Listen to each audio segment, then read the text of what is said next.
Salut à toi et bienvenue sur la chaîne d'AGBio. Alors j'espère que tu vas bien en cette période printanière. Aujourd'hui, je voudrais te parler d'une petite histoire qui s'est passée le week-end dernier. Alors, on était invité à manger pour le dimanche de Pâques. Et donc tu imagines la table avec plein d'invités, entrée, apéro, entrée, plat, dessert, grosso modo. Donc plein de restes de table. Et au moment de débarrasser la table, la personne qui nous invite met tout ça à la poubelle. Donc on lui demande, mais pourquoi ne pas installer un petit composteur pour éviter de remplir inutilement la poubelle? Et alors la réponse de la personne c'était oui mais non, mais ça, en fait ça m'embête et puis ça me fait chier, j'ai pas envie et puis ça pue et c'est pas propre, etc. etc.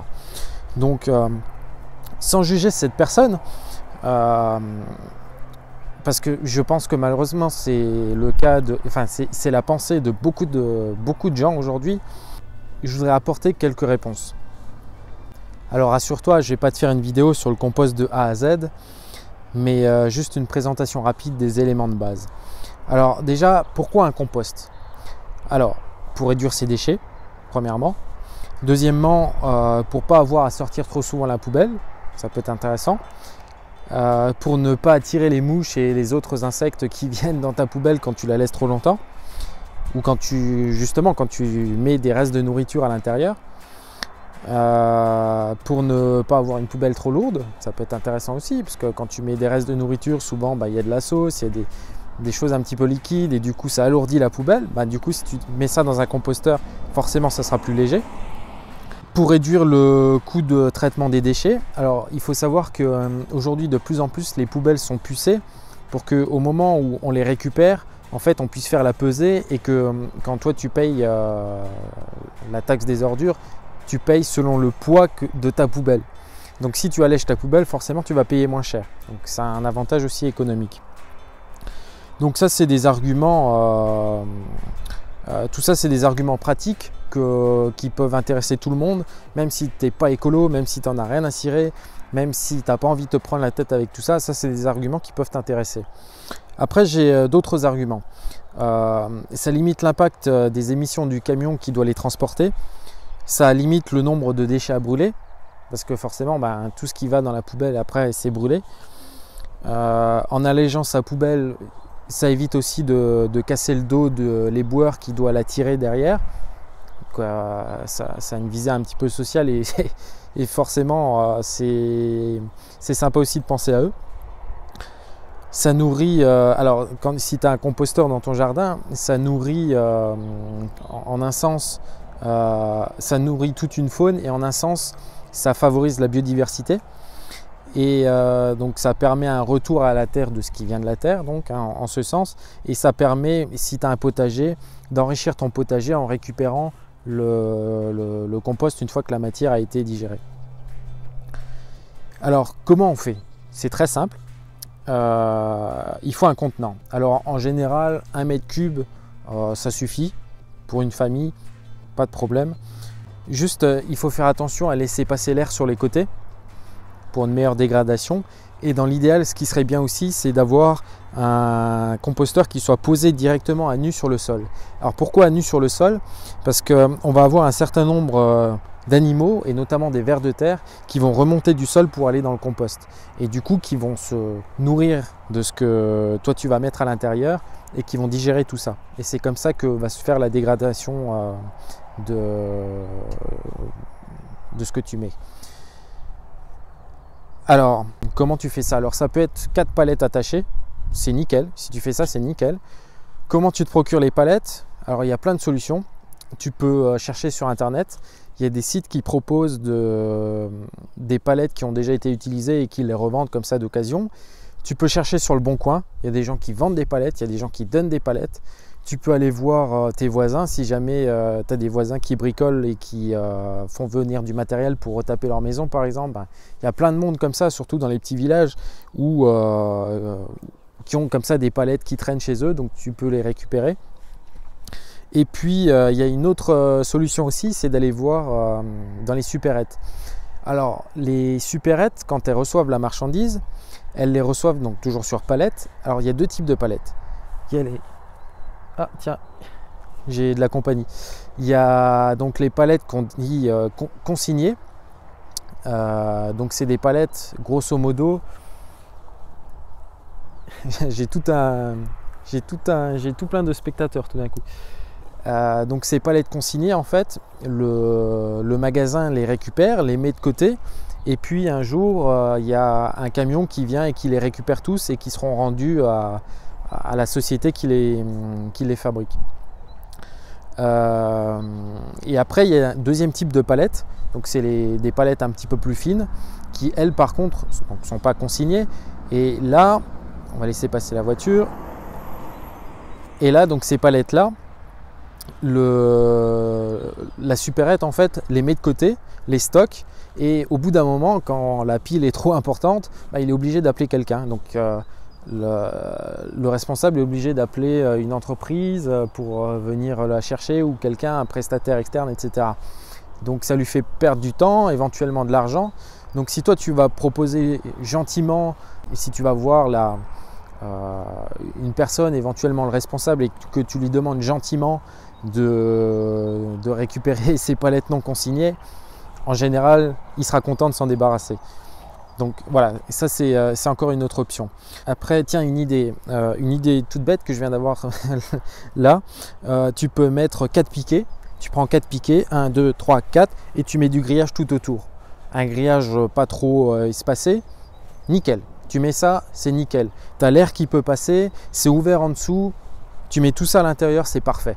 Et puis quand si jamais tu as besoin de le vider, tu auras juste à enlever un côté, hop, tu vides, nickel. Il n'y a pas mieux. Dans certaines communes, il faut savoir que aujourd'hui, on propose des composteurs soit gratuitement, soit à un prix qui est très modique.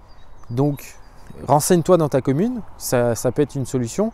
Et puis la dernière solution, si vraiment tu n'as pas le temps, tu n'as pas envie de contacter tel ou tel organisme, tu n'as pas envie de te faire chier, dans ce cas-là, tu vas dans une grande surface, tu